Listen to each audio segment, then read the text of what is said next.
नमस्कार, आप सभी को बिहार मिथिला न्यूज में स्वागत है। देखिए, विधानसभा गेट के पास अभी हम खड़े हैं और विधानसभा राज्यसभा चुनाव को लेकर सभी विधायक आना अब शुरू हो गए। सभी विधायकों के आने की खबर शुरू हो गई। तमाम जो लोग हैं यहाँ पे कयास लगाए जा रहे हैं कि एनडीए के 5 सीट और 1 सीट पे आशंका है कि आरजेडी जीत सकती है।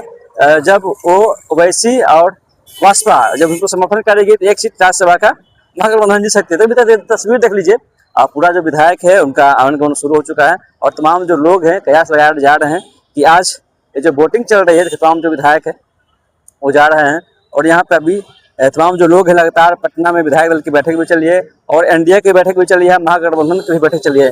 तमाम जो लोग हैं यहाँ पे कयास लगाए जा रहे हैं कि राज्यसभा की जो सीट पर जो चुनाव हो रही है, आज मतदान हो रही है। तस्वीर देख लीजिए, बिल्कुल बिहार विधानसभा गेट के सामने है। तमाम जो विधायक है वो आ रहे, सभी दल के विधायक यहाँ पे उनका आना अब शुरू हो गया है। हलचल अब तेज हो गई है पटना के सड़कों पे। देख लीजिए, पूरा तस्वीर देख लीजिए किस तरीके से तमाम जो विधायक है वो वोटिंग कर, कई विधायक बाहर में निकल रहे हैं तो कई लोग अभी अंदर जा रहे हैं। तमाम जो खबरें हैं पटना से देखने को आप लोगों को मिल जाएगा।